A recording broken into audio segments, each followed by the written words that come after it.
Hi friends, ഇന്ന് നമ്മുടെ അമ്പലത്തിലെ പൂരാണ്. അപ്പോൾ രാവിലെ തന്നെ നമ്മൾ ഭഗവതിനെ കണ്ട് തൊഴുകാനായിട്ട് അമ്പലത്തിലെത്തിയിരിക്കുകയാണ്. പൂരത്തിന് തലേ ദിവസം രാത്രി കാളവേല നടത്തും. അപ്പോൾ കാളവേലയ്ക്കായിട്ട് കൊണ്ടുവന്ന കാളകൾ അമ്പലത്തിന് ചുറ്റും നിരന്നു നിൽക്കുന്നത് നമുക്ക് കാണാം. നല്ല ഭംഗിയിൽ വിവിധ നിറങ്ങളിൽ നന്നായിട്ട് അലങ്കരിച്ചിട്ടുള്ള പല വലുപ്പത്തിലുള്ള കാളകൾ നമുക്ക് ചുറ്റും നിൽക്കുന്നത് കാണാം. കാളവേല രാത്രിയിലാണ് നടത്തുക. ഇന്നലെ രാത്രി കാളവേലയ്ക്ക് കാളകളെ കാണാൻ നമ്മൾ വന്നിട്ടുണ്ടായിരുന്നു.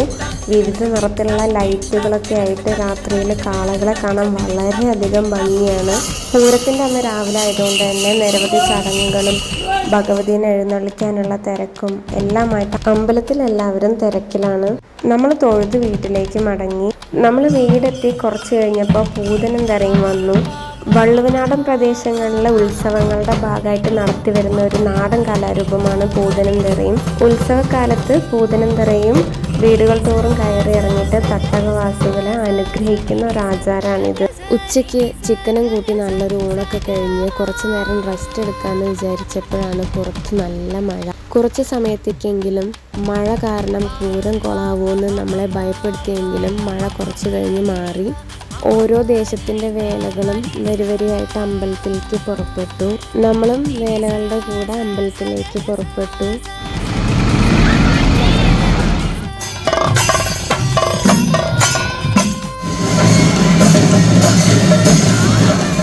അങ്ങനെ നമ്മൾ അമ്പലത്തിലെത്തി.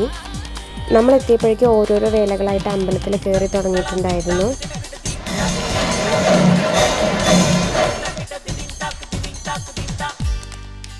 ഓരോരോ കാഴ്ചകളും കണ്ടുകൊണ്ട് പൂരപ്പറമ്പിലൂടെ അങ്ങനെ ഞങ്ങൾ നടന്നു.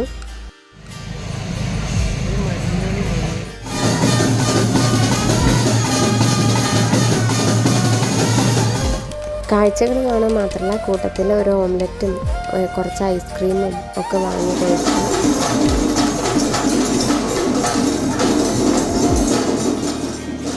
വിദേശീയരും നമ്മുടെ പൂരം ആസ്വദിക്കുന്നത് കാണാൻ സാധിച്ചു. പൂരത്തിന് പോയാൽ കമ്മൽ വാങ്ങണം, അത് നിർബന്ധമാണ്. കുറച്ച് കാലമായിട്ടുള്ള വീക്ക്നെസ്സാണ്. 2 കമ്മലുകൾ ഒത്തിരി ഇഷ്ടപ്പെട്ടു. അപ്പോൾ അത് രണ്ടും മേടിച്ചു. കമ്മൽ മേടിച്ചു കൂട്ടിയിട്ട് ചെറിയൊരു കമ്മൽ കളക്ഷൻ തന്നെ ഉണ്ട് ഇപ്പോൾ കയ്യിൽ. അങ്ങനെ വെടിക്കെട്ടും കണ്ട് തീർന്നിട്ടാണ് നമ്മൾ വീട്ടിലേക്ക് മടങ്ങിയത്. മുഴുവൻ പൂരം കണ്ടു മടങ്ങുന്നത് എൻ്റെ ലൈഫിലെ ഫസ്റ്റ് എക്സ്പീരിയൻസ് ആയിരുന്നു. എന്തായാലും ആകെ മൊത്തത്തിൽ സംഭവം കളറാക്കി.